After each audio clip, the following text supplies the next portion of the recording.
Permítanme compartir el perfil de nuestra moderadora de hoy, Patricia Vinuesa Vázquez de Olivo. Pati, buenas tardes. Un gusto tenerte con nosotros. Gracias, Marilyn. Bien, para conocer un poquito a Patricia, para quienes no la conocen, hay también quienes la conocen bastante, pero para quienes no, contarles que Patricia es licenciada en Lenguas y Literatura Inglesa, tiene un diplomado en Pedagogías Innovadoras en la especialidad de Gerencia y Liderazgo Educativo, tiene una maestría en Inglés en TELF de la Universidad de Jaén, España. Actualmente ella se desempeña como rectora de la Unidad Educativa Particular Bilingüe Salesiana Cristóbal Colón de la ciudad de Guayaquil y es también docente de inglés de la Universidad Politécnica Salesiana, sede Guayaquil. Es el perfil de nuestra moderadora, quien en esta tarde nos va a acompañar y nos va a ayudar a recoger, a sintetizar todas estas inquietudes, preguntas, dudas que los participantes nos pueden hacer llegar a través del chat. Entonces, Pati, agradecemos mucho, recibe nuestro abrazo y nuestra gratitud por acompañarnos en esta tarde. Gracias a todos ustedes por esta invitación. Muy bien. Y a continuación, Pati, pues te cedo ya la palabra. Nuestro expositor va a tener 50 minutos para desarrollar la temática que vamos a abordar hoy. Y luego de eso vendrán pues todas las preguntas, respuestas que vamos a tener a través del chat, que les invitamos a que nos hagan llegar a todos los participantes. Y tenemos pues unos 20, 25 minutos para ir respondiendo estas preguntas, respuestas que van a surgir de la exposición de nuestro querido Marco. Entonces, te cedo la palabra, Pati, para que podamos ver el perfil del expositor. Listo. A ver. Ya. Tengo el agrado de presentar a nuestro expositor el día de hoy. Él tiene una licenciatura en Filosofía y Ciencias Socioeconómicas, una maestría en Administración Educativa e Investigación Pedagógica, es doctor en Ciencias de la Educación, jefe de profesionalización y formador de docentes por 35 años en el Instituto Pedagógico Manuela Cañizares. Es también asesor pedagógico de varias instituciones educativas, miembro de la Comisión de Estructuración de la Reforma Curricular, tiene varias publicaciones en revistas pedagógicas. Actualmente es rector de la Unidad Educativa Bilingüe William Caxton. Es profesor de Teoría de Conocimiento de Programa de Bachillerato Internacional y también propietario de la Escuela Particular San Sebastián. Estimados participantes, con ustedes el día de hoy nuestro expositor, el doctor Marcos Guillermo Morejón Moreno. Doctor. Gracias, Patricia. Muy buenas tardes a todos ustedes. Es importante que los maestros vayamos poco a poco incorporándonos en los procesos que en el futuro los tenemos que afrontar. 2020, un año perdido. No solo para la economía, no solo para la vida, también para la educación. Se ha generado un cambio bastante fuerte en el mundo. Estuvimos acostumbrados a una situación estable, dominábamos los procesos, sabíamos a dónde íbamos y teníamos un futuro planificado. Todo esto cambió. De la noche a la mañana se modificaron todas las estructuras conocidas y que las veníamos manejando muy adecuadamente. La escuela también sufrió este cambio dramático. Se transformó. La escuela dejó de ser escuela y pasó al hogar. Los estudiantes se volvieron virtuales. Los docentes se hicieron plataformas. Los padres de familia se convirtieron en tutores pedagógicos de la noche a la mañana. Así, de un día al otro, ya estuvimos en otro ambiente, en otra situación. Estos cambios de una manera fueron dejados en el aire. Tuvimos que los docentes, las instituciones educativas, reinventarnos, ir cada día asumiendo un nuevo rol, un nuevo papel, entendiendo qué es lo que va sucediendo. Estos factores que fueron tomados en cuenta por cada uno de nosotros en las aulas, en las relaciones de estudiantes, en el proceso de enseñanza-aprendizaje, nos han permitido por lo menos salir en este año y casi en 2 años en los procesos educativos tratando de justificar, de manejar lo que estamos haciendo. Pero ya es hora de volver. Y es importante que empecemos nosotros a pensar qué vamos a hacer cuando regresemos a clases. Existen 2 momentos que estamos muy conscientes todos los docentes en educación. Uno, el que nos tiene manejando actualmente y venimos manejando en todos los colegios a través del Ministerio de Educación, los procesos de bioseguridad para el retorno, conocidos todos por nosotros los famosos PICE. Todos hemos construido el PICE, hemos modificado el PICE, nos han aprobado el PICE y no hemos aplicado el PICE. Este es uno de los fenómenos muy importantes que nos ha pasado en educación. Con los nuevos cambios, con las nuevas alternativas, con las nuevas disposiciones, normalmente nos encontramos en un problema grave de que no tenemos nuevamente seguridad de lo que estamos haciendo. Esto no nos corresponde en este momento a hablar sobre el PICE, pero vamos a hablar del segundo momento. ¿Cuál es el otro? El de trabajo pedagógico. A mí me preocupa y a muchos compañeros docentes les preocupa cómo vamos a encontrar el escenario educativo cuando regresemos a clases. En qué características, condiciones y en qué situaciones vamos nosotros a poder enfrentar de la manera más óptima este desafío que constituye la nueva situación pedagógica que vamos a afrontar. Este es el objetivo de este taller, orientar a los directivos docentes para que programen este retorno, que busquen estrategias que regulen técnicamente el tiempo que hemos perdido, los conocimientos que no hemos logrado y las debilidades que van a surgir en el momento que nos reencontremos en el aula. Por eso, y ajustándonos a lo que propone la pedagogía salesiana, un sistema preventivo, yo creo que es importante prever lo que nos va a venir. ¿Cuándo? Tampoco sabemos. Como lo decía anteriormente mi querida amiga María Elena, no sabemos cuándo regresaremos. Veamos nosotros en este momento cuáles son las ideas que ustedes pueden disponer como base para que en cada una de las instituciones educativas vayan planificando, estructurando de qué manera vamos a enfrentar esta nueva presencia en clases. Para cuándo serán, no lo sabemos, pero que ya vamos a estar preparados. Gracias. La siguiente, por favor. Muy bien. Yo cuando voy a trabajar en el aula, creo que todos los que somos docentes debemos ser muy claros que en el aula tenemos que aplicar un modelo pedagógico institucional. Hoy, hasta ahora, tenemos un modelo pedagógico prácticamente universal que le denominamos constructivismo, pero con la nueva situación tenemos que pensar en un modelo pedagógico institucional que responda a las necesidades, características, situaciones de cada una de las instituciones. No es lo mismo una institución de una zona rural, de una zona urbana, de una zona marginal, de una zona norte, sur, este, de una institución particular, de una fiscal, de una institución fiscomisional. Cada institución tiene su propia realidad, por el número de estudiantes, por la infraestructura que dispone. Eso ya nos encontramos nosotros cuando elaboramos el PICE. Por eso es que las instituciones deben considerar las 3 pedagogías nuevas que deben ser implementadas dentro de este modelo pedagógico que cada institución debe planificar para sobre ese realizar sus actividades docentes en retorno.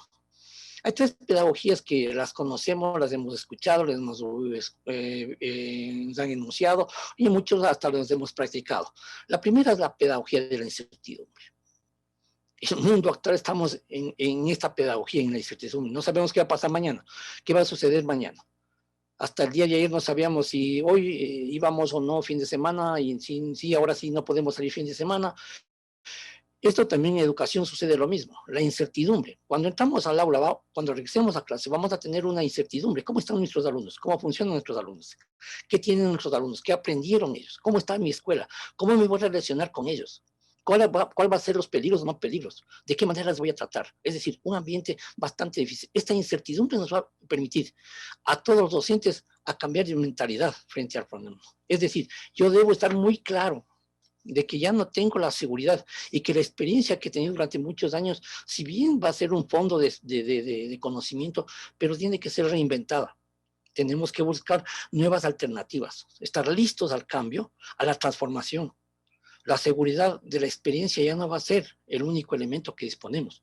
Tenemos que reinventarnos, tener una actitud a las modificaciones.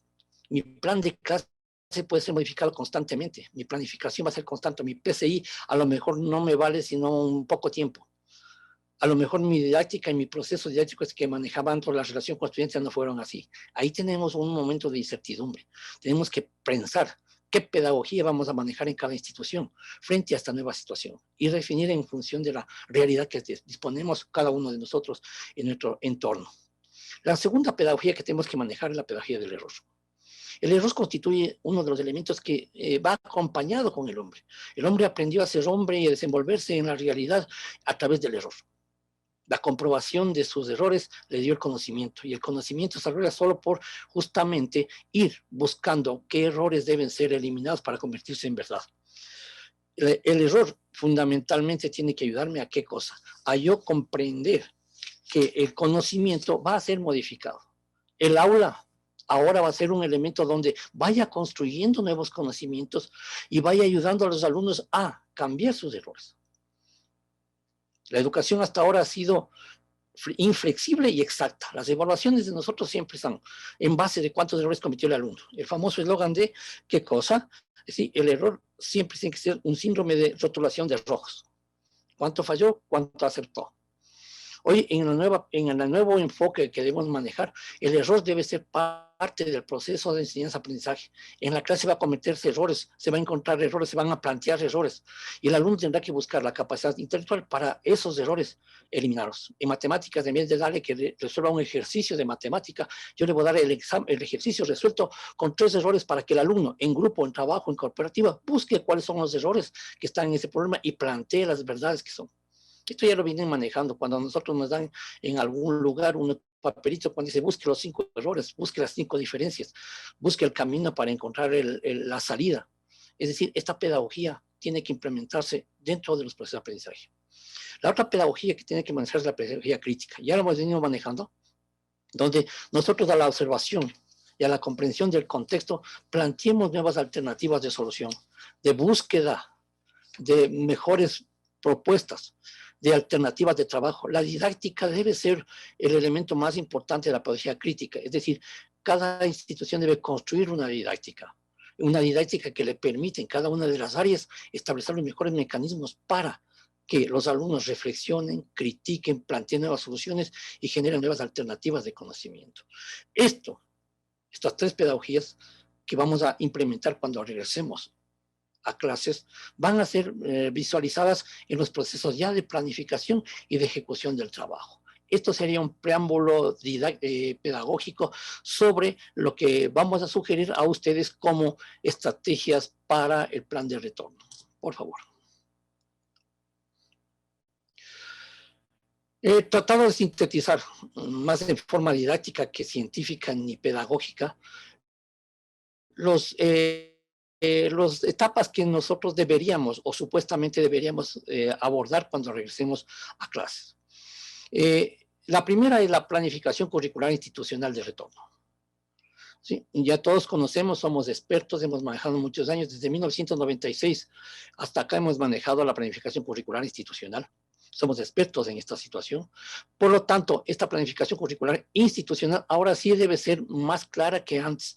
Antes manejábamos un PCI, pero era en función más del currículo nacional obligatorio. Hoy debemos tratar de ubicar una planificación curricular institucional, pero ajustada a cada realidad institucional. Ahora sí, mucho más el plan curricular institucional debe responder a las necesidades que tenemos, al contexto y al nivel de estudiantes con que vamos a contar con ellos. Por eso es que conocer cómo vienen los alumnos va a ser el punto más importante para hacer la planificación curricular institucional. Creo y recomiendo que no solo lo haga antes de iniciar, sino en el proceso. Y justamente entendiendo las 2 cosas anteriores que dijimos, con incertidumbre, con error y con crítica. La segunda etapa que vamos a considerar es la etapa de potenciación de los hábitos de estudio.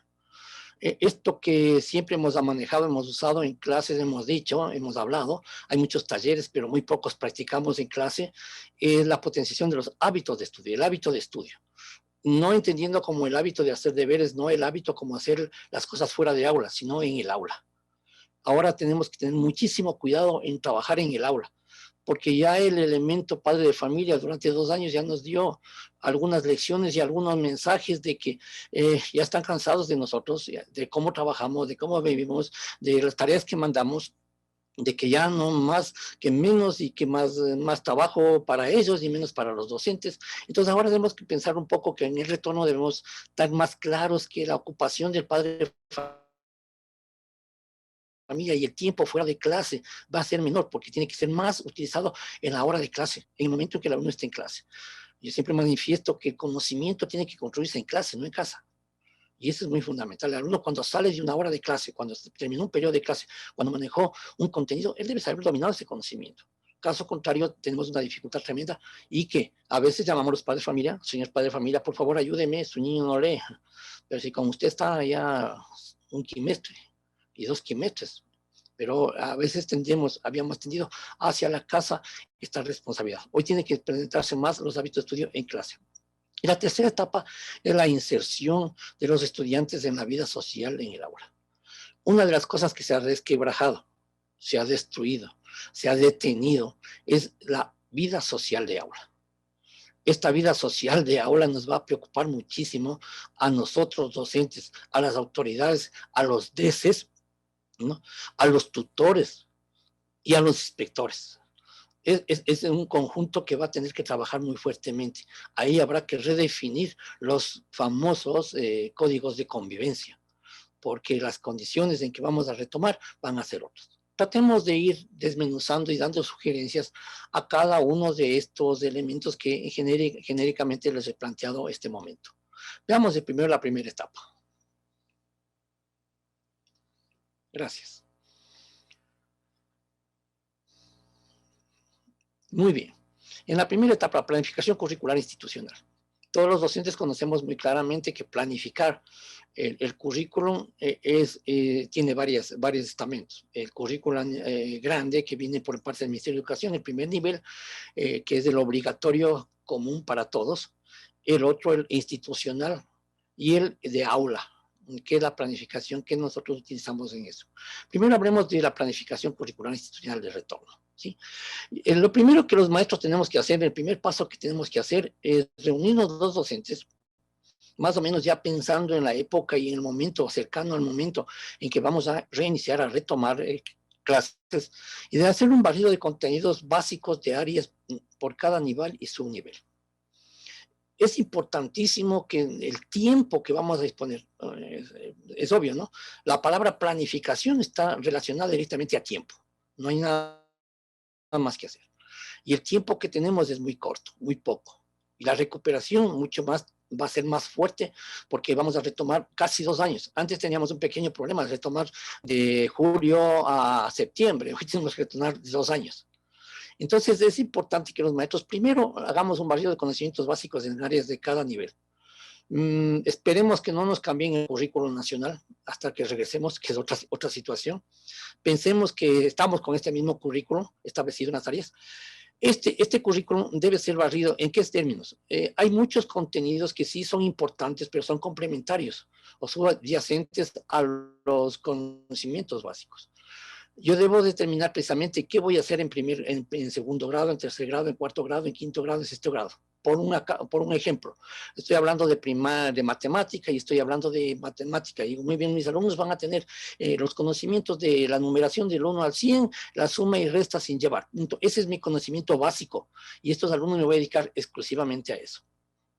¿Por qué? Porque si empiezo a abundar en conocimientos, en contenidos, voy a tener un serio problema que nos va a permitir a nosotros abundar todo y no profundizar en nada, y no recuperar conocimiento. Por eso es importante que solo trabajemos en los primeros momentos de retorno en el conocimiento básico, en lengua, en literatura. Entonces vamos a comenzar determinando, vamos a ver las partes de oración variables en un año, en otro año esto, la ortografía, vamos a separar la ortografía en términos de cada año, vamos a trabajar en historia, los periodos en cada año que vamos a manejar, es decir, cada colegio debe establecer muy precisamente estos conocimientos básicos de área, sin la recomendación es sin volver a tener un currículum institucional amplísimo y con todos los componentes que nos da el currículum obligatorio, sino más bien todo lo contrario, generar un proceso de conocimientos básicos. Ya se lo ha venido haciendo. Hoy hablamos de, ¿cómo se llama?, el currículum priorizado.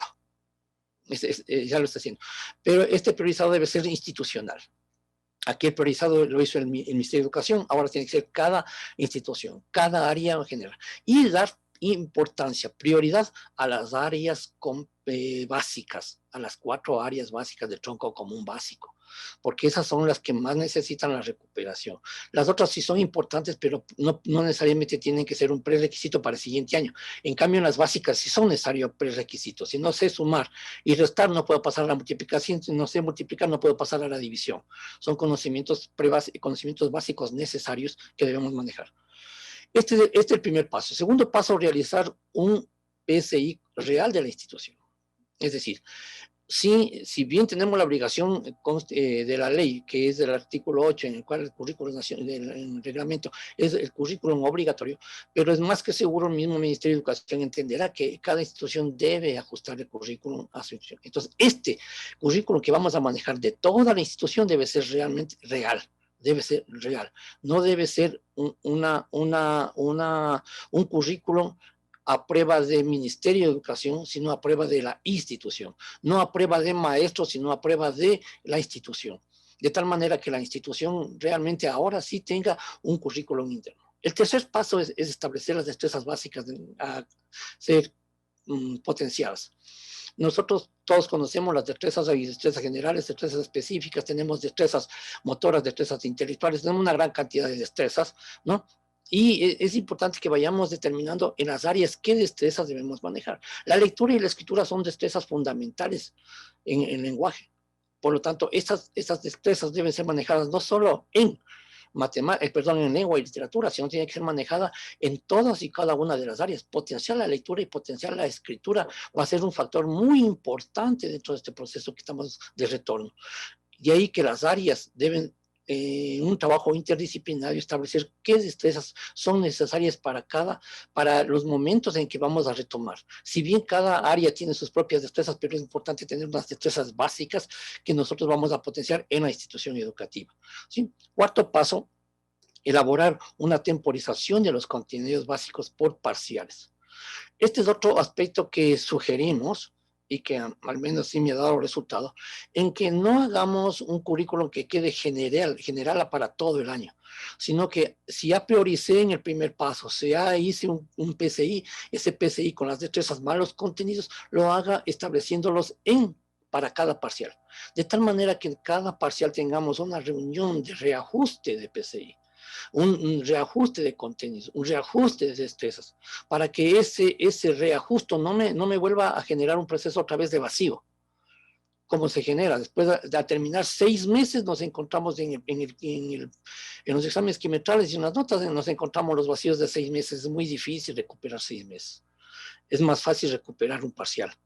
Y ese parcial me puede permitir a mí establecer nuevamente un ajuste curricular. Volvemos, a lo mejor cometimos un error, pedagogía del error, a lo mejor estuve dando un tema demasiado largo y no me alcanzó y me estoy quedando, y eso me permite a mí entonces ir haciendo un reajuste de ese PCI, un PCI que no va a ser terminal, sino un PCI que tiene que ser constantemente redefinido. Y por último, en el quinto paso, ya cuando llegamos al aula, a la intervención en el aula, cuando hagamos nuestra planificación didáctica de intervención en el aula, es conveniente que inicialmente volvamos a tomar una planificación de aula, es decir, de hora a hora. Una recomendación que lo hagamos de hora a hora. Trabajar con un plan de unidad didáctica no es conveniente. Trabajar con bastantes horas, planificando 4 o 5 horas, no es conveniente en el primer momento.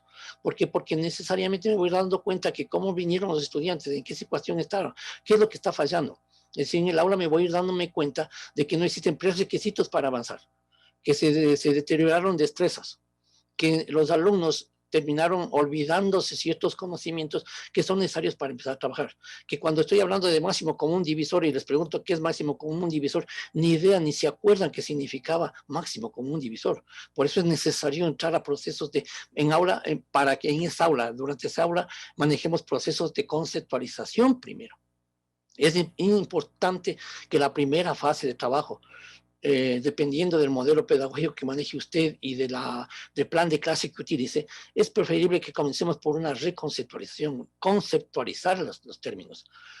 primero, a ver, vamos a trabajar el máximo común divisor, primero veamos qué es máximo común divisor, hagamos un mapa, hagamos un esquema, hagamos un gráfico, pero conceptualicemos el término. ¿Es posible que lo dominen un grupo, dos grupos? No, no todos. Y ahí, ya una vez conceptualizado, podemos nosotros avanzar en este conocimiento. Estos serían más o menos los 5 pasos que se propone para tratar.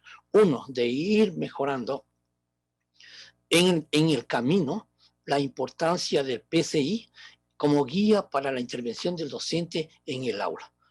Importante será ponernos de acuerdo cómo va a ser la estructura del plan de clase para este plan de retorno. Ahorita no estamos bajando al tercer nivel de concreción curricular, estamos en el segundo nivel de concreción curricular. Más que nada estamos dando las guías para establecer cómo y de qué manera nos vamos a enfrentar a este nuevo reto que venimos.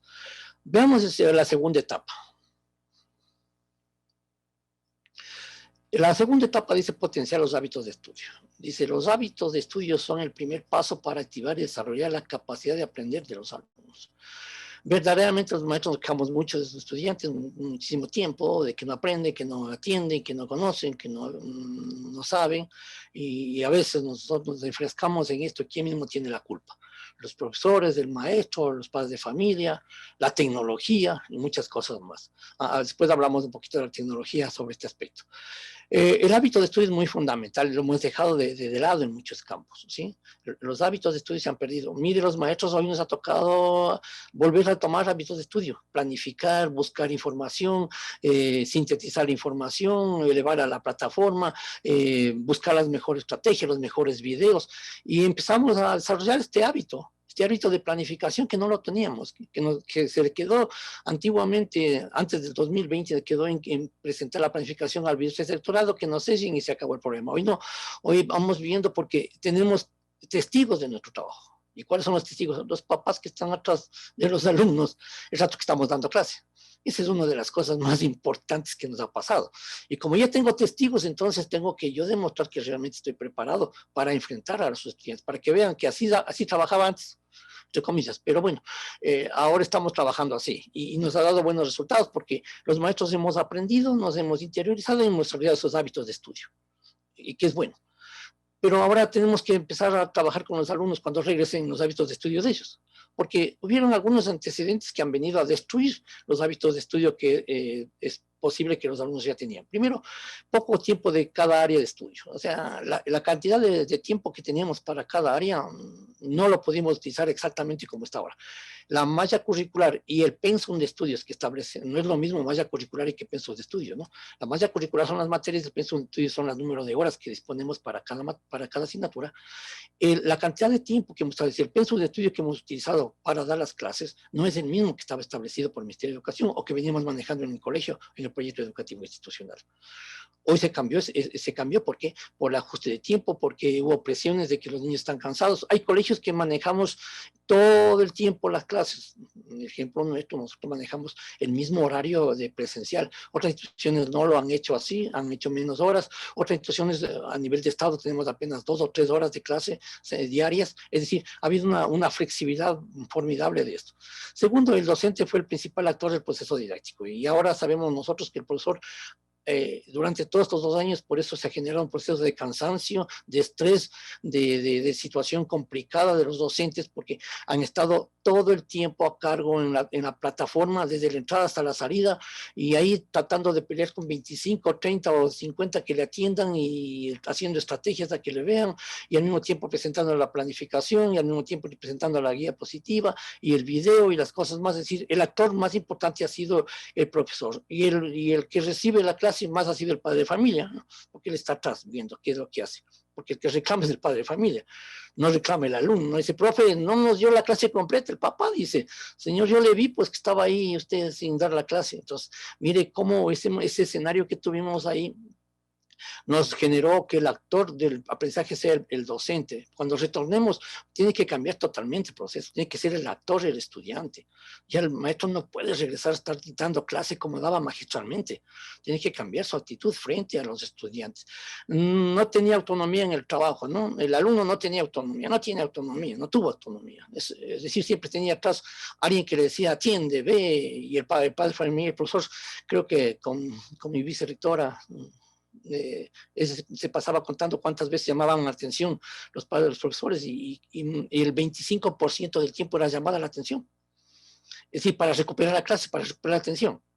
Sin presencia teníamos un promedio del 10%, ahora en presencia tenemos 25% y a veces en otras materias llegábamos al 30-40% de llamar la atención a los estudiantes para retomar, no en el sentido de reclamos, sino de tomar la atención para la clase. Se han institucionalizado justificaciones de falta de conectividad. Esto también debemos tener un cuidado, los padres de familia se acostumbraron a justificar a nuestros estudiantes. Es decir, toda la culpa tenía quien quiera menos el estudiante. Es decir, eso debemos estar preparados cuando regresemos a clase, porque los papás ya están entrenados en ver cómo se da clase, están entrenados en qué reclamar, entrenados en ver el material que se utiliza, entrenados en la evaluación de los alumnos, están entrenadísimos de eso, ¿sí? Hay una llamada telefónica en WhatsApp y es una clase pedagógica del padre de familia indicándole cómo se debe evaluar o cómo debes dar la clase. Es decir, este es otro factor que debemos tomar en cuenta, que cuando regresemos nos vamos a enfrentar con un grupo de padres de familia entrenados. Bien o mal, pero entrenados a esta situación. Antes nos decían, usted profesor, vea, ahora él es el que sabe. 2 años ha estudiado pedagogía en clase todos los días con un estudiante y es más experto que nosotros ahora. Sí, antes era más fácil convencerle, ahora es más difícil convencerle. El respaldo para la familia, la falta del cumplimiento de tareas, es otra situación que vamos a encontrar. ¿Sí? Los alumnos se han escudado en miles de formas para no cumplir sus tareas, para no subirlos, que no encontró la plataforma, que se fue la conectividad, que pasó esto, que pasó aquello, hay millones de justificaciones. Y esas justificaciones durante 2 años repetidas casi todos los días, casi todas las semanas, han formado un hábito en los padres y en los estudiantes. Y los maestros tenemos que enfrentarnos a esos hábitos que vamos a tener encontrado ahí. También excesivo uso de tareas. Sí, hemos manejado mucho las tareas. Como teníamos arriba, decimos poco tiempo, las tareas tuvieron que ser el elemento más importante para el trabajo. Es decir, cantidad de tareas para justificar, especialmente lo que decíamos anteriormente, ¿no? La evaluación por errores. ¿Cuántos acertó y cuántos no acertó? Hasta ahora nos sentimos ufanados, que he escuchado a muchos maestros ufanados que manejan ahora perfectamente la tecnología de pruebas, donde el alumno le manda una prueba y él conecta, enseguida contesta y hasta la máquina le dice cuánto sacó. Pero nunca hubo procesos didácticos de refuerzo académico, de retroalimentación.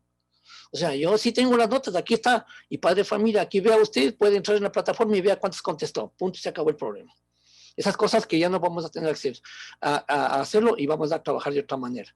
Por eso es que las evaluaciones cuando hagamos nosotros ya en retorno van a ser diferentes, tienen que ser diferentes a las que les hemos acostumbrado ahora a los estudiantes.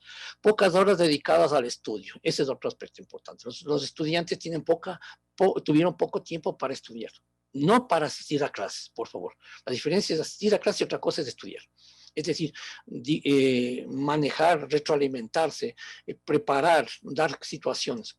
El tiempo no nos permitió, la tecnología no nos permite, con todos los bemoles de la tecnología, con todo lo que se nos ha dicho que es excelente para todos, sí, es un buen instrumento, pero no nos da el modelo pedagógico. ¿Qué acciones proponemos?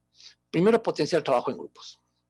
Cuando regresemos hay que potenciar el trabajo en grupos. ¿Por qué? Porque nos va a permitir la socialización, que lo vamos a ver en el tercer momento.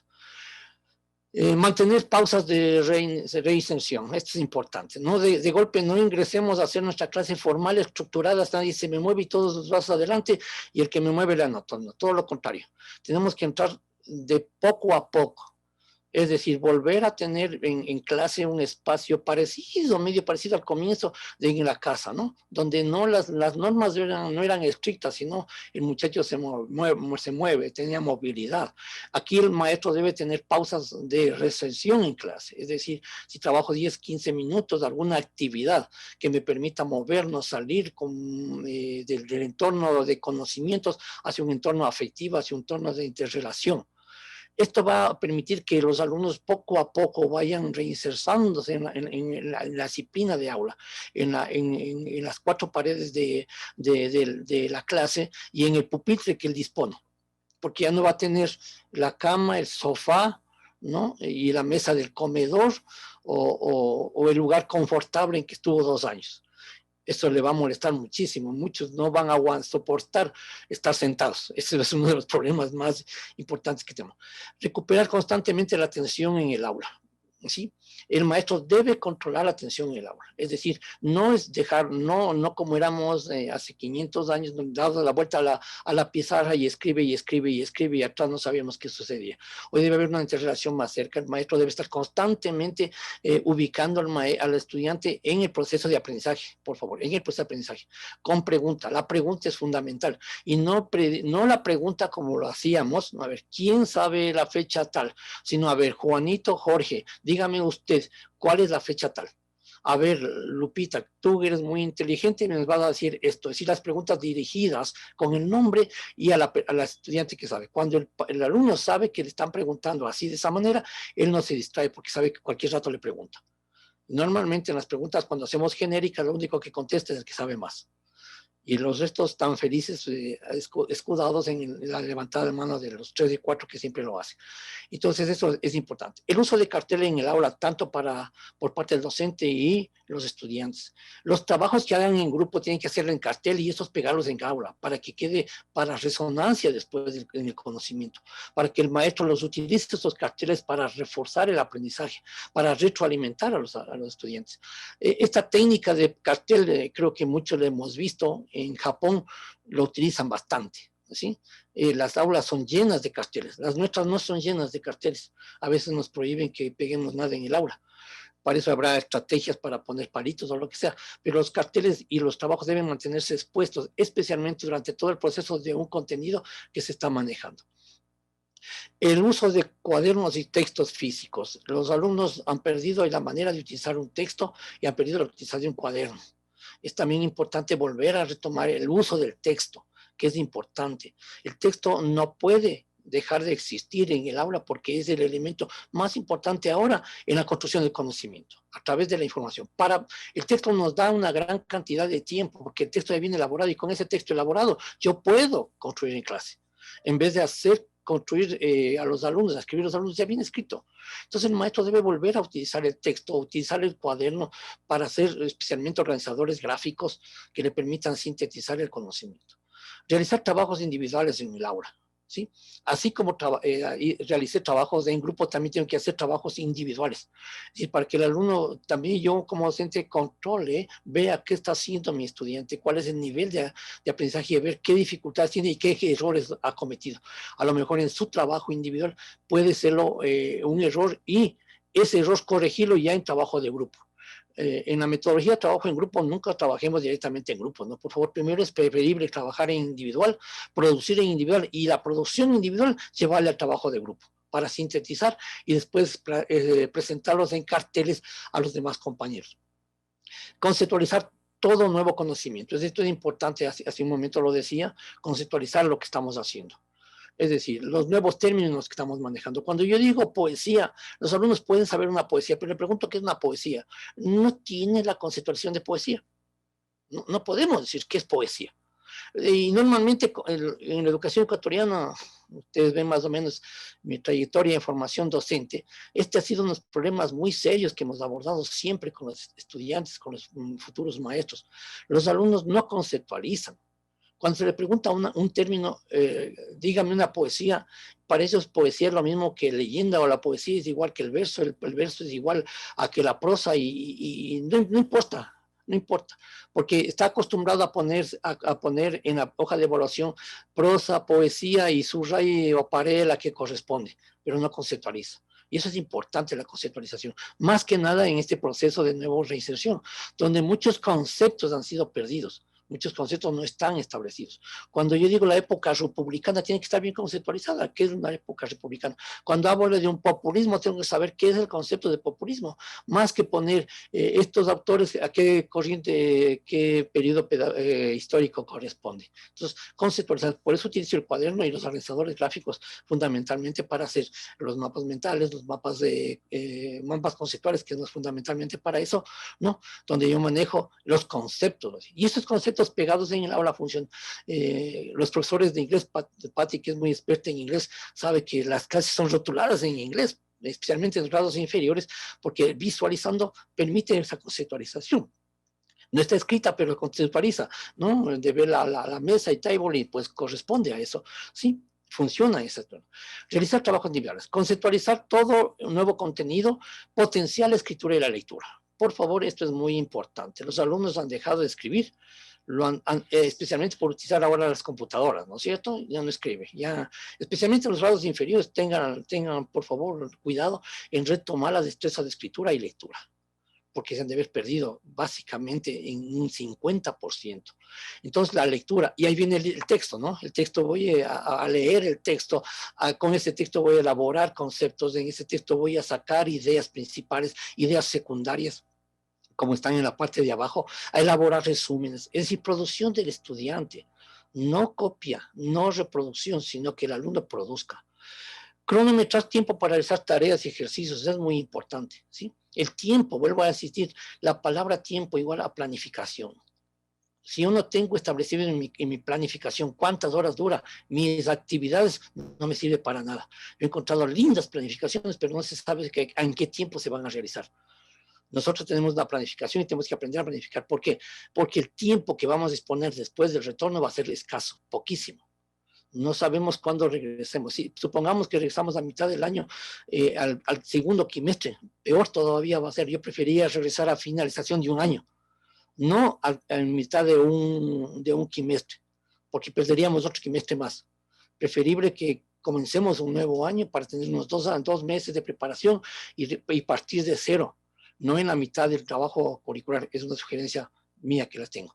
Entonces, cronometrar el tiempo de realizar tareas y ejercicios. A ver, vamos a hacer este mapa conceptual.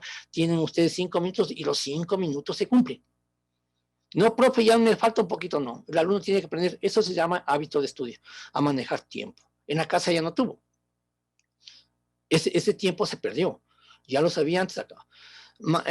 Aplicar la auto y coevaluación es muy importante. La evaluación va a asumir un papel de formativo en el proceso nuevo. Ya no de sumativa, sino de formación.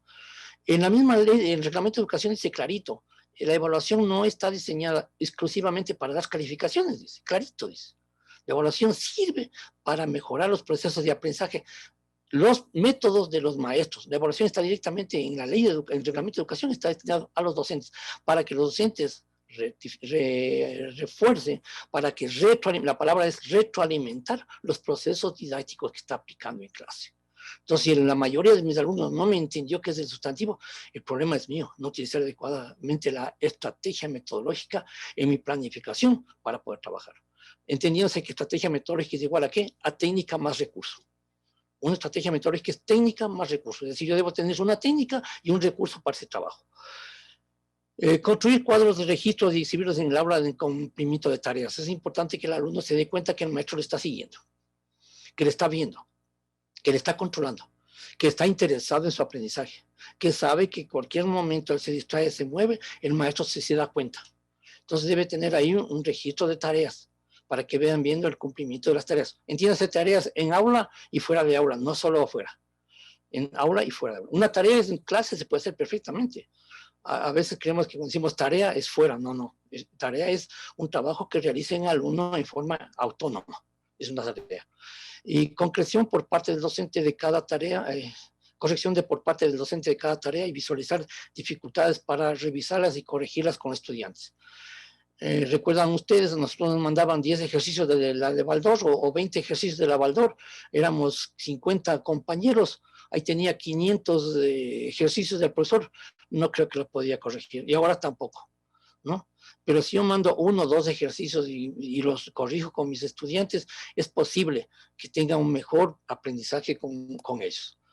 Y para concluir la tercera parte del trabajo que nos espera, viene la inserción estudiante en la vida social del aula. Creo que este es el aspecto más difícil, porque en este aspecto entra la famosa inteligencia emocional, entra la afectividad, entra el temperamento, entra la situación sociocultural histórica del estudiante, estamos volviendo a paradigmas, ¿no? La situación sociocultural ya determina un comportamiento del estudiante. Entonces, esto de insertarle nuevamente en el aula, sí va a ser una tarea bastante titánica. Creo que la que va a ser más difícil. Las dos anteriores más fácil porque son técnicas y se las puede construir con instrumentos. Pero en esta tercera parte, perdón, sí viene un fenómeno un poquito más difícil. Primero, lo primero que tenemos que hacer, mis sugerencias, cada colegio podrá establecer de acuerdo a su realidad lo que tienen que hacer. Primero, informar nuevos paralelos, ¿sí? Es importante que en lo posible formemos nuevos paralelos, porque ya se hicieron paralelos de hace 2 años y quieren los alumnos y los papás que se mantengan los paralelos, porque hicieron el grupo de WhatsApp, ¿no es cierto? Y el grupo de WhatsApp me va a dar a mí ¿cómo se llama? El paralelo. Es preferible hacer un proceso, y ahí entra ese, ¿no? En el cual hay que concientizar a los padres de familia a que los alumnos se integren nuevamente al proceso, busquen nuevos amigos y formar nuevos paralelos. Es una sugerencia que lo hacemos. Porque si no, nos vamos a encontrar en un fenómeno que vamos a tener un grupo de padres de familia tan cohesionado, tan organizado, tan estructurado, que va a ser nuestros veedores diarios de cada minuto que estamos trabajando. Entonces es mejor que lo hagamos con paralelos. Establecer nuevos compromisos de aceptación, es decir, ¿en qué nos comprometemos en el aula? ¿En qué nos comprometemos en el colegio? ¿En qué nos comprometemos en el baño? ¿En qué nos comprometemos en el bar? ¿En qué nos comprometemos en la capilla? ¿En qué nos comprometemos en los recreos? Es importante nuevamente retomar estos compromisos que están dados ya en el código de convivencia, pero estos compromisos más establecidos, más concretos. ¿Para qué? Para que el alumno vaya refrescando su responsabilidad como estudiante dentro de la institución. Aspectos que vamos a tener que trabajar muy fuertemente son la solidaridad, el saludo y el vocabulario de los estudiantes. Cosas que lo han venido ya perdiendo. No es culpa de los estudiantes, ni es culpa de los padres de familia, ni es culpa de nosotros. Es culpa del virus. Que cada uno es individual ahora, ¿sí? A los adultos nos cuesta mucho salir con el carro porque encontramos personas que parecen dueños de la autopista o dueños de la casa. Si no ven nada más. Igual sucede aquí. El alumno cuando regrese va a ser solito.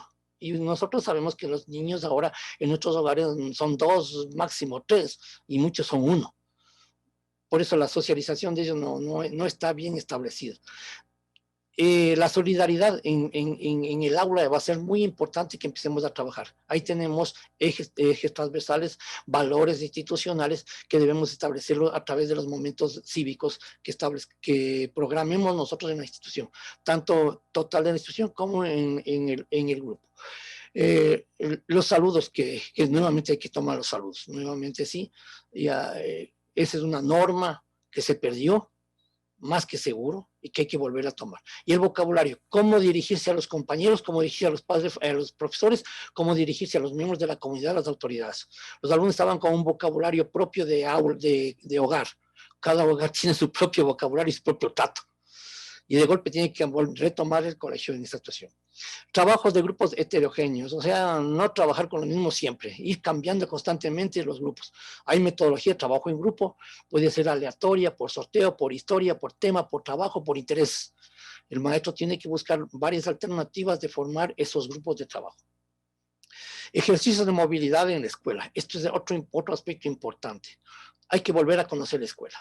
Dónde se puede ingresar, dónde no se puede ingresar, dónde se debe ingresar, a qué hora se debe ingresar, cómo se debe ingresar, por dónde se debe caminar, volver a manejar las subidas y bajadas de ¿cómo se llama?, a escaleras, a las aulas, cómo hacer los turnos en el bar, cómo comprar en el bar, cómo usar los baños, que es importantísimo.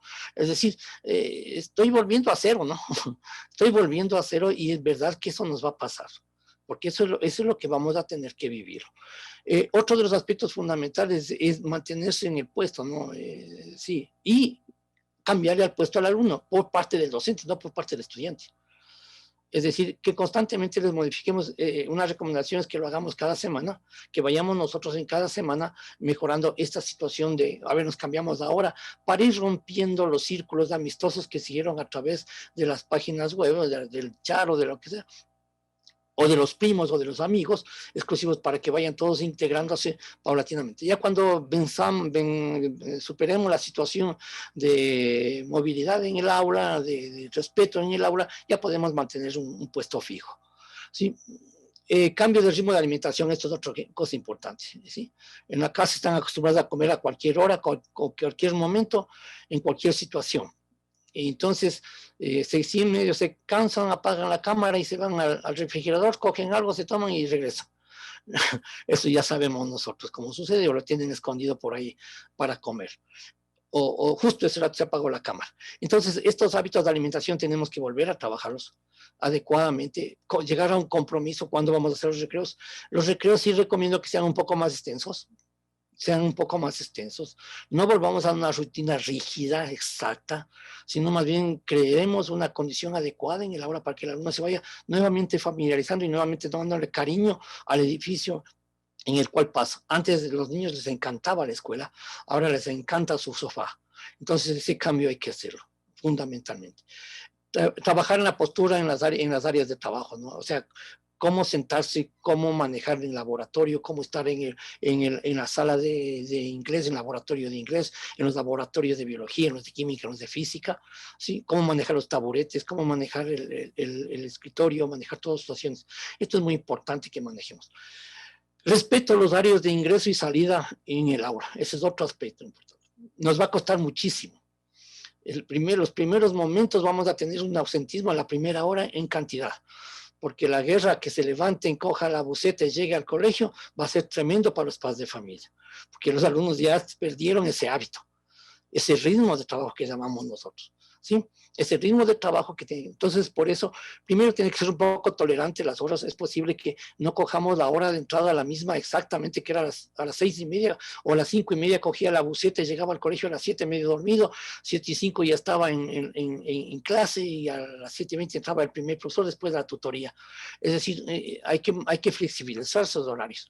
Todo dependerá de cada institución y del grupo humano que tenga, de cómo esté ubicado en el contexto en que viva la situación socioeconómica de los estudiantes. Entonces sí pedimos que nuevamente volvamos al respeto de los horarios y lleguemos a compromisos de manejar los horarios y las salidas y las entradas a las aulas. No deje que los alumnos ingresen como quieran a las aulas. Esta es una recomendación fundamental. Los alumnos cuando aprenden a entrar a la aula formado, entienden que adentro no van a hacer relajo. Cuando entran corriendo o como quiera al aula, saben que el aula es la continuación del patio de recreo. Y también van a considerar que es la continuación de la casa. Entonces, esos factores son los que tenemos que trabajar muy fuertemente. Ahí tiene el trabajo de ese, ¿no? Muy, muy bueno. Y tutores. Todos elementos que van a tener que trabajar muy fuertemente en un plan de retorno que manejemos didáctico-pedagógico. Controlar los materiales escolares de trabajo en estudiantes en el aula. Esto es otra cosa muy importante. Los alumnos deben volver a tener el hábito de manejar su mochila, de manejar su espacio, de manejar su cancel, de manejar sus cuadernos forrados, de manejar todo aquello que ya venimos trabajando. Algunos que tuvieron ya en quinto, sexto año, ya tienen 5 o 6 años de experiencia en manejar materiales. Y no teníamos problemas por eso, pero hoy sí lo vamos a tener. ¿Sí? Vamos a tener. Así es que nuevamente, como el primer día de clase, forradito los cuadernos, con el nombre, con el membrete, la ubicación en los canceles, el respeto de los materiales, tener siempre equipada su cartuchera con los materiales necesarios. Esto nos va a tocar hacerlo al inicio nuevamente del retorno. El uso del uniforme desde el inicio. Esto es otra cosa importante. Los alumnos se acostumbraron no al uniforme. No pedimos uniforme, cada alumno estaba vestido como podía, de una manera o de otra. Normalmente la pantaloneta y la camisa que estaba funcionando, la camisa polo que estaba funcionando. Hoy tiene que, desde el inicio, ahí sí un poquito estrictos, alumno regresó al colegio, la identificación del alumno regresado al colegio se llama uniforme. Igual que los docentes. Un docente con el uniforme se diferencia del padre de familia, del personal de apoyo, del transporte. Igual los alumnos deben conocer que pertenecen a tal colegio y este colegio tiene su uniforme. Y el uniforme tiene que ser desde el primer día, desde el inicio, no dar tolerancia al uniforme. Ahí sí, porque eso es un factor importante para identificarse como parte del colegio. Cuidado de las instalaciones de la institución. Este es otro importante aspecto que tiene que trabajar especialmente inspección general, inspecciones de curso y tutores. Los alumnos crean que no, vienen con una autonomía formidable, con una situación de ellos solitos, de dominio de su entorno, de manejo de su entorno. Ellos son los reyes de su casa, es obvio. son los reyes de sus materiales, de sus cosas, de sus patios, de todo. Pero al regresar al colegio ya no puede funcionar así. Tienen que aprender nuevamente a respetar instalaciones, cómo debe ingresar a la capilla, de qué manera, cómo debe demostrar el respeto que está entrando a misa, cómo debe entrar a un laboratorio, cómo debe entrar a un salón, cómo deben ser las formaciones con los alumnos. Inspección debe desde el inicio establecer las formaciones, no dejar el espacio como quiera. El momento en que los alumnos regresen a hacer el espacio, a manejar el espacio como ellos quieren, o a la institución como ellos quieren, de igual manera vamos a tener gran dificultad nuevamente a retomar y vamos a perder nuevamente tiempo. Por último, tenemos la interiorización de las normas de bioseguridad. Este es el otro aspecto que, bueno, ya el Ministerio de Educación nos ha obligado, todos lo estamos haciendo a través del PICE, la implementación de eso es la parte que más se ha promocionado últimamente, todo el mundo ha hablado de eso, ha salido en la televisión, todo eso. Esta otra parte sí, no creo que no se ha topado, esta parte sí debe hacerse nuevamente, retomarse. ¿Por qué? Porque nos vamos a encontrar con miles de estudiantes con otra forma de trabajo. Y por último, mantener un contacto con los padres de familia. Por favor, no romper el contacto con los padres de familia. Nunca, y les sugiero y les pido a los maestros, nunca digan, es que su hijito ya no está en la casa. No, ese término no utilicen nunca. ¿Sí? Más bien todo lo contrario, conviértase en un aliado con el padre de familia, sea una persona de contacto directo, cuando hay cualquier situación, cualquier complicación dentro del proceso de aprendizaje, de movilidad, de inserción, comunique inmediatamente a los padres de familia, manténgase en contacto con ellos. Ellos ya están acostumbrados a ayudar. Ahora hágales que ayuden en la clase. Si logramos establecer todas estas normas, yo sé que va a ser bastante difícil. Es una tarea que nos va a costar muchísimo a todos los profesores, a todas las instituciones y a todas las autoridades, hasta lograr que este retorno tome la normalidad, como también está afectando a la normalidad de la vida diaria. Siendo las 5 en punto, muchas gracias a ustedes. Espero que estas ideas les vaya a servir como preámbulo para manejar en retorno a clases. Listo, doctor, muchas gracias y muy interesante. Y como usted dice, pues así como nos tuvimos que cambiar ese chip para adaptarnos a la nueva normalidad, nuevo uso de recursos digitales y todo, pues nos tocaría en la presencialidad casi hacer lo mismo, porque tendríamos que hacer de nuevo esa retroalimentación, no tanto en estudiantes, sino también en padres de familia, porque como ahora se convirtieron también en evaluadores de nuestras clases virtuales, pues no, entonces hay que hacerles también tomar conciencia de que ya no es virtual, sino presencial y borrón y cuenta nueva, por decirlo así, ¿no? Tenemos, doctor, 6 preguntas. Encantado. La primera dice, ¿cómo se podría combinar la tecnología, la pedagogía y la didáctica en el retorno presencial? Gracias. A ver, en primer lugar, aclaremos, la tecnología no es ninguna metodología ni ningún método, ni ninguna pedagogía. La tecnología es un recurso. Yo puedo dar una clase tradicional utilizando un PowerPoint y una máquina, una computadora y un proyector. ¿Sí? La tecnología es un recurso excelente de trabajo. Y buena la pregunta. No abandonemos, ya mi querida amiga ya nos dijo, no abandonemos la tecnología de golpe. Tenemos que seguirlo haciendo.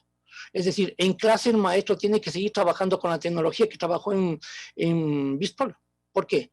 Porque el padre de familia ya vio, Pati nos dice hace un instante, el padre de familia se acostumbra a un sistema, no está evaluando, y va a decir, vea, usted ya no utiliza ahora películas, ya no utiliza videos, ya no utiliza la plataforma para el trabajo. Todos los colegios vamos a estar provistos ya de una plataforma, debemos seguir aprovechando, manejando, pero no convirtamos la clase otra vez en clase virtual, sino que sea un recurso. Los directivos, los vicedirectores o los jefes de área que revisan las planificaciones tienen que ver que en la planificación diaria, en el casillero que dice recursos, debe estar el recurso tecnológico que va a ser utilizado. Y ese tiene que visualizarse donde en la, ¿cómo se llama?, en la actividad que planificó. No abandonemos de golpe, continuemos utilizando, manejemos, optimicemos. Mucho más, que ahora ya somos expertos, ¿no?, en manejar estos recursos, y además todos los colegios por situación de necesidad tuvo que implementar plataformas que antes no las teníamos. Entonces el pizarrón puede ser el mejor recurso didáctico, ¿no?, con un retroproyector, o con la misma plataforma que estamos manejando. Pero no lo coja como el único elemento y no continúe la misma clase. Vaya planificando su clase de acuerdo a esos recursos didácticos que dispone usted en la tecnología. Es un recurso, por favor. Yo escuchaba en alguna parte que decía, aquí se enseña con métodos audiovisuales. Es un error tremendo de la propaganda de ese colegio, porque los audiovisuales son recursos, no son técnicas. Tenemos, ¿cuál sería el proceso adecuado con estudiantes que abandonaron totalmente la educación en este tiempo de pandemia?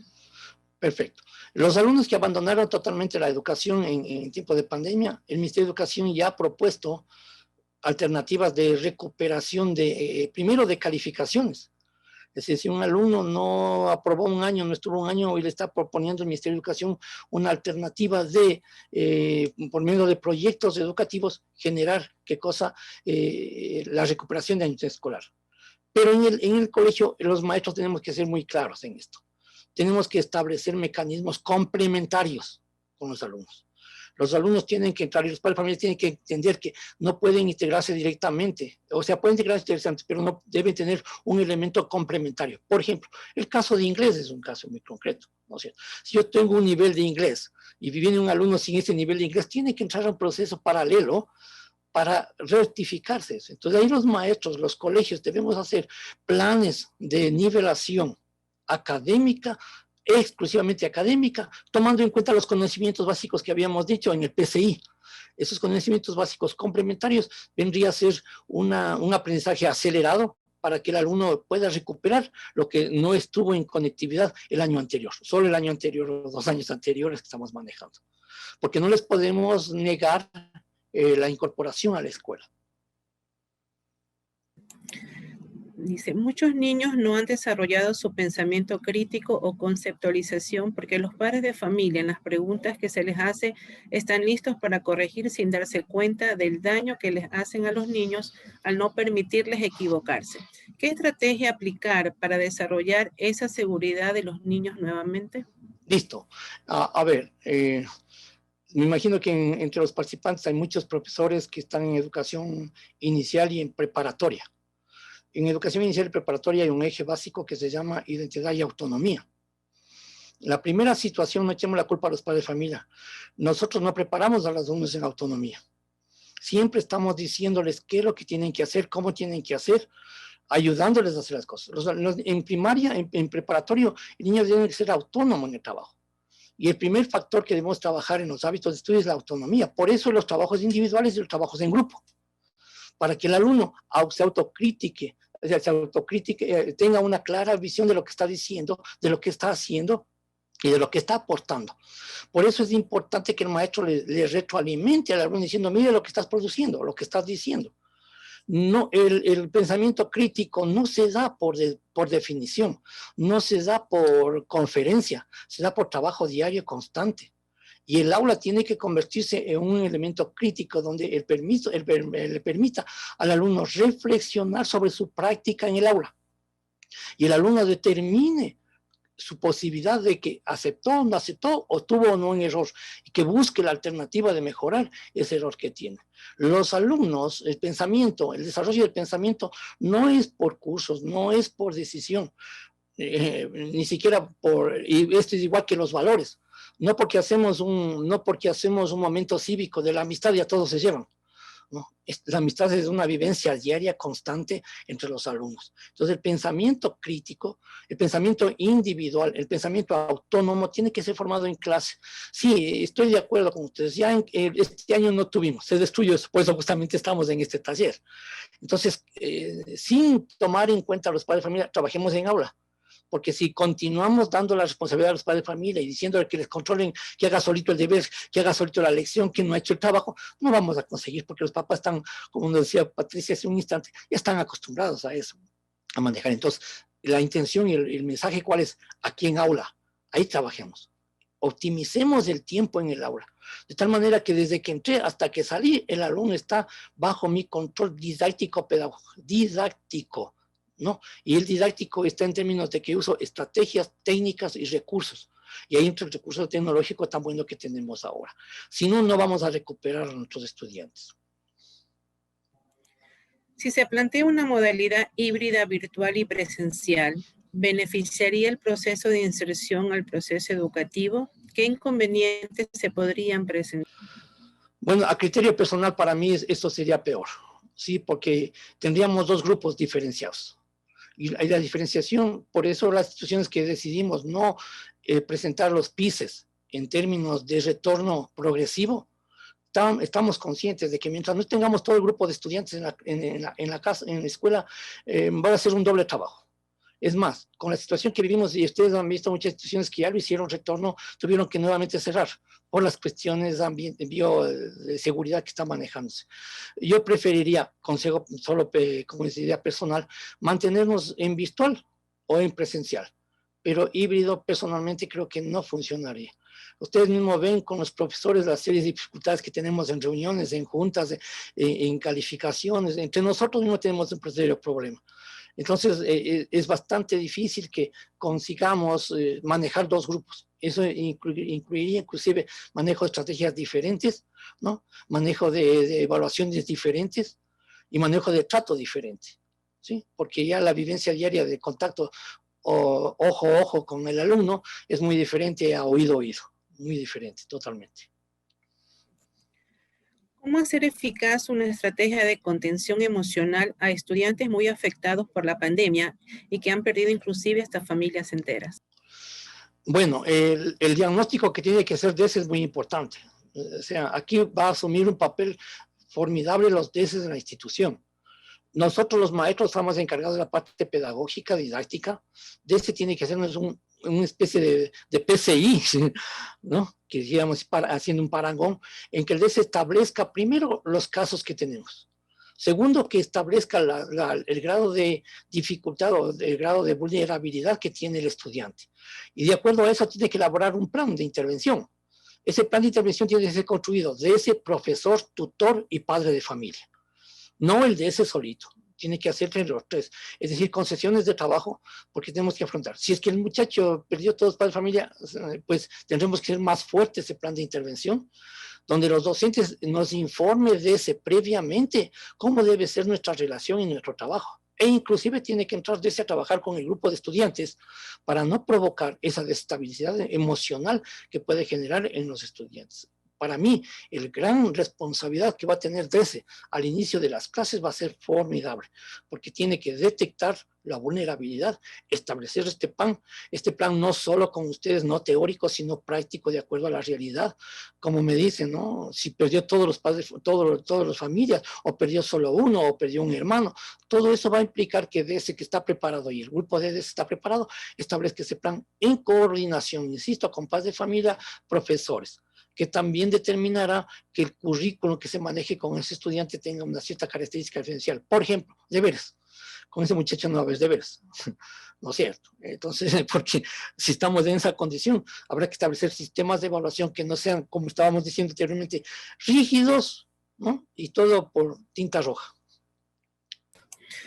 ¿Qué procesos de enseñanza-aprendizaje se tendrían que implementar para trabajar a través de un modo híbrido que combina la presencialidad con la virtualidad? Insisto, el problema es, una cosa es trabajar en virtual y otra cosa es trabajar en presencia. No podrían haber parangón entre los dos elementos. Cada uno tendría sus propias metodologías de trabajo, ¿no? Por ejemplo, la participación en grupos en virtual ha sido bastante difícil, bastante complicada. Ha generado, especialmente en los padres, que el uno no se conecta, que el otro se conecta, y en la evaluación ha habido ahí problemas de plagio, de copias, ¿sí? Y esto ha dificultado mucho el trabajo en grupo. Y tomando en cuenta la cuestión de tiempo, no se dispone el tiempo, y también capacidad de plataforma, ¿sí? Si tengo solo un Zoom con celular, la cosa es completamente diferente. Entonces, las metodologías que hemos inventado, voy a decir muy claro, hemos inventado estos 2 años, haciendo, de acuerdo con Pati, hemos inventado, hay que escribir un libro que diga, estas son las metodologías del 2020, ¿no? Que será un libro histórico, y ahí serían buenos los maestros, y ahí está la editorial, ¿no? Para hacer un libro sobre, porque metodologías de maestros se inventaron. No hablemos de metodologías ya establecidas, estructuradas, porque no la habían. Nos inventamos y dejamos. Porque una cosa es la educación virtual o la educación en on-home que se maneja, o la educación que estamos manejando nosotros, que es simplemente en conectividad, que es completamente diferente, totalmente diferente. Entonces no le encuentro yo parangón en este término, porque cada maestro se convirtió en un pedagogo. Y mi sombrero me saco por esa capacidad del maestro ecuatoriano para trabajar en estas condiciones de la noche a la mañana. Ya fueron expertos. Una maestría ya tenemos. Sí, nada más queda certificado ya. ¿La disciplina tendría que ser la primera herramienta en el momento de volver a clases? Estaba diciendo que la palabra disciplina primero ya no existe en el lenguaje ecuatoriano. Si usted revisa la ley de educación y el reglamento de educación y sus enmiendas últimamente rezas, en ninguna parte dice disciplina, en ninguna parte dice disciplina. Habla de comportamental. Sí, la palabra que manejamos nosotros ya desde el 2011 en adelante es comportamental. La disciplina como término propio de disciplina fue anteriormente, en la época anterior a la ley de educación. Entonces, el comportamiento de los alumnos, ¿por qué? Porque están ahora protegidos por otro tipo de leyes, por otro tipo de normas, código de la niñez, ¿no? Los acuerdos ¿cómo se llama?, de respeto a la niñez y de los derechos del niño, ha implicado que nosotros como docentes tengamos que entender que los alumnos tienen un comportamiento y nosotros tenemos que intervenir en ese comportamiento, pero no de una manera directa, sino el comportamiento tiene que ser generado a través de los compromisos de ellos. Para eso el código de convivencia. Y ese código de convivencia tiene que ser manejado directamente. Es decir, en el aula, yo debo entrar a un aula y debo existir los compromisos de funcionamiento en el aula. O sea, levantar la mano, hablar cuando le permitan, salir formado o guardar los materiales en su puesto. Esos compromisos que tienen que establecerse, tienen que estar estructurados dentro del aula en un cartel y constantemente observados por parte del docente. Ya tenemos nosotros sistemas para calificar lo comportamental. Ahora nos hemos inventado un sistema para calificar lo comportamental en virtual, que fue una belleza, ¿no? Pero ahora nos toca en presencia y hay que redefinir el código, ¿cómo es? El código de estudiantil, ¿no? Porque el código de convivencia, porque la convivencia va a ser diferente. Ya cuando retomemos nosotros el control, tendremos que redefinir el código de convivencia para ser un poco más exigente, más controlado. Pero entonces, si el maestro va a hablar de disciplina este año, ahí sí ya no podemos porque en la ley y en el reglamento no tiene. Ningún maestro pone una calificación de disciplina. Pone una calificación A, B, C, D, E en comportamental y con diferentes estamentos los parámetros que ha establecido no el colegio, sino los mismos alumnos y los mismos padres de familia y los mismos miembros de la comunidad educativa. ¿Usted cree que en el regreso a clases sería conveniente que los estudiantes lleven sus computadoras como recurso para el estudio? Eso depende del maestro. Si el maestro en su planificación que nos presentó al vicerrectorado en una de esas actividades requiere tener un computador o un celular y la ley mismo lo permite, ¿sí? Porque en el comportamental dice que en las faltas leves y graves de los estudiantes dice que utilizar aparatos electrónicos o objetos que distraigan son sancionados, son tipificados como faltas, pero si el maestro en la planificación pide el uso del computador para hacer una actividad, pues no hay ningún problema. Si el maestro va a trabajar con computadora todos los días, pero va a trabajar con computadora, sí, o sea, si va a utilizarlo. Y eso tiene que estar escrito donde en la plan de clase, no va a improvisar. No es que el rato diga, a ver, llego a clase, saquen la computadora, veamos esa página web y van a abrir aquí, no. En la planificación debe estar escrita qué página va a escribir, qué página va a utilizar, en qué actividad va a hacer y qué va a realizar sobre esa situación. Puedes llevarlo, no hay ningún problema. Cualquier elemento que utilice en el aula, siempre que esté constando en la planificación. Y ahí tenemos los vicerrectores que controlar, o los jefes de área, controlar que si esa planificación se está llevando al aula. Ese es uno de los puntos más importantes. Nosotros planificamos para vicerrectorado, solo para que nos sellen, nos califiquen, pero vamos a la clase y hacemos otra cosa. Entonces ahora debemos tratar en lo posible que esa planificación se lleve al aula. Listo. ¿Cómo evitar la sobrecarga administrativa a los maestros y las sugerencias planificar por horas clase? A ver, ese es nuestro trabajo. mi pregunta es esa, ese es mi trabajo, ¿no? O sea, mi trabajo es planificar todas las horas de clase. O sea, no hay dónde. Si mi maestro, como Emilio Scati, un gran pedagogo ecuatoriano, decía, maestro de escuela te hiciste, maestro de escuela morirás, ¿no? Sabíamos que teníamos que hacer, es decir, como un médico me diga a mí, ¿no? Y cómo supo esa carga de poner tantas inyecciones, si la señorita está en el departamento de inyecciones, ¿no? Entonces, los maestros tenemos, a ver, así usted planifique unidades, así planifique semanalmente, tienen que planificar hora por hora, porque si no hay problema, la pregunta de la emisión es, ¿qué va a hacer en esa hora? ¿Qué va a trabajar en eso? ¿Qué recursos va a necesitar? Alguna vez me pedían que evalúe a algunos maestros. Yo me paré en la fuera de la clase y esperé que ingrese el maestro. Cuando el maestro ingresó solo con las profesoras, solo con la cartera y el profesor con las manos en los bolsillos. No llegó con ningún material. Entonces ya sabía qué tipo de clase va a dar. Una materia, una pedagogía tradicional donde va a disertar el conocimiento y los alumnos se van a dormir durante todo el proceso. Y después van a sacar cero en la evaluación y ya van al supletorio. ¿Sí? Entonces, si usted planifica cada parcial, es muy importante. O sea, yo me dedicaría unos 2 días a planificar parcial y me suavizaría el trabajo. Pero no es importante la planificación, es que esa planificación la lleve a clase. Si no, ¿para qué planifico? Mejor no planifiquemos. Y ahí sí estoy de acuerdo. ¿Para qué planificamos? Nos cargamos, sufrimos tanto, nos trasnochamos y enviamos la planificación. Si no lo vamos a aplicar, mejor seamos sinceros, cada uno de la clase como puede y se alivió la carga del docente en ese trabajo. Es muy importante que si planifico, lo ejecute. Tenemos otra pregunta. ¿Qué tan recomendable sería para retornar a las clases presenciales en un horario progresivo o sería mejor el horario que se tenía antes del COVID-19? La decisión de retorno a clases está en cada institución y de acuerdo a su condición y situación sociocultural e histórica que maneja. Hay instituciones que van a tener mayor dificultad de ingresar porque tienen, por ejemplo, servicio de transporte desde todos los lugares de las ciudades, desde el valle.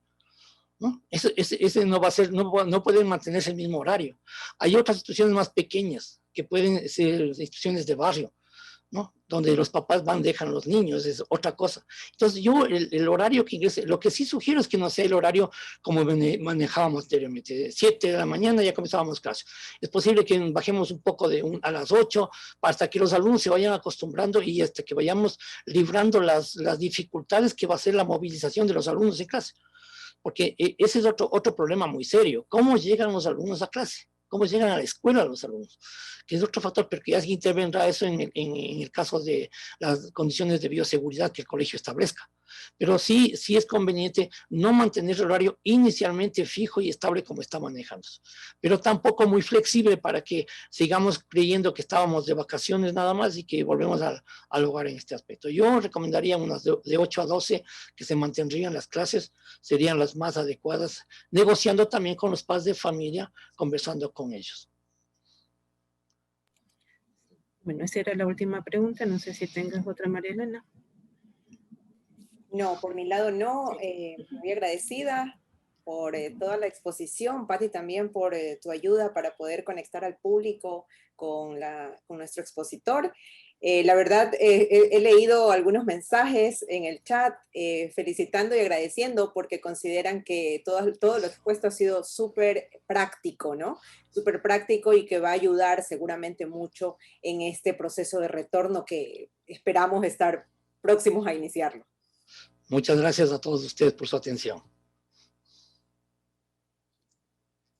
Bien, entonces, una vez más, nuestro agradecimiento al doctor Marco Morejón, que nos ha acompañado en esta tarde con este tema tan importante, tan necesario y que creo que nos deja bastante claridad en cuál debe ser el proceso que debemos ir llevando, ¿no? Gracias también a Patricia Vinuesa, rectora de la Unidad Educativa Cristóbal Colón, que en esta tarde nos ha acompañado sintetizando un poco y recogiendo las inquietudes del público. Y por supuesto, muchísimas gracias también a los docentes que nos acompañan semana a semana durante este tiempito en que estamos desarrollando estas jornadas desde diferentes partes del país, de diferentes instituciones educativas. Yo siempre digo del Carchi al Macará, porque me es ya medio complicado nombrar todas las ciudades desde donde nos acompañan. Muchísimas gracias. Les animo a que luego, siempre me saben preguntar, quiero volver a ver la exposición, estuvo muy interesante, quiero refrescar nuevamente todo.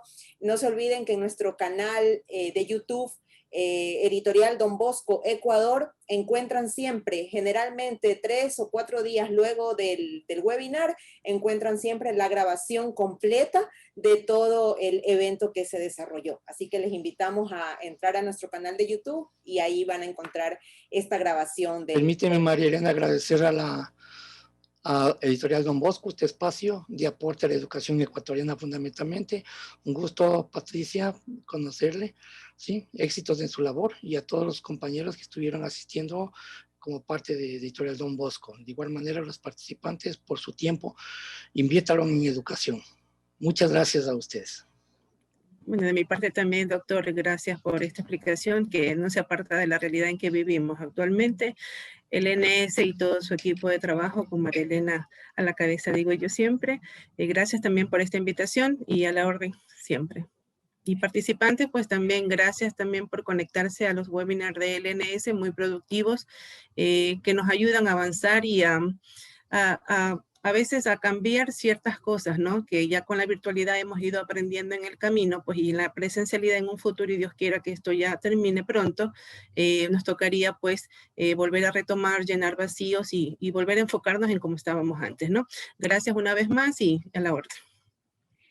Muchísimas gracias una vez más a todos. Gracias también al equipo que está siempre acompañándonos en estas jornadas, al equipo de capacitadores de Editorial Don Bosco. Y muy buenas tardes para todos. No se olviden, la próxima semana tenemos otro evento más. Estamos ya por cerrar este ciclo. Tenemos 2 webinars, nos quedan todavía, les anticipo, y con eso pues cerraremos porque ya inicia el nuevo año lectivo en Costa. Entonces siempre respondemos un poco a estos tiempos, ¿no? Entonces les invitamos a aquel público fiel que tenemos, docentes que se conectan semana a semana, ya los tenemos bien identificados. Muchísimas gracias. Les invitamos a seguir. La próxima semana, el día jueves, tenemos otro webinar, y el siguiente jueves, previo al inicio del año lectivo, tendremos otro evento con el cual cerraremos este ciclo. Muchísimas gracias a todos. Muy buena tarde, y que el Señor bendiga siempre a sus familias con salud, que es lo más importante en estos momentos. Muchísimas gracias, doctor Marco Morejón. Un gusto haberlo tenido con nosotros en esta tarde. Muchísimas gracias.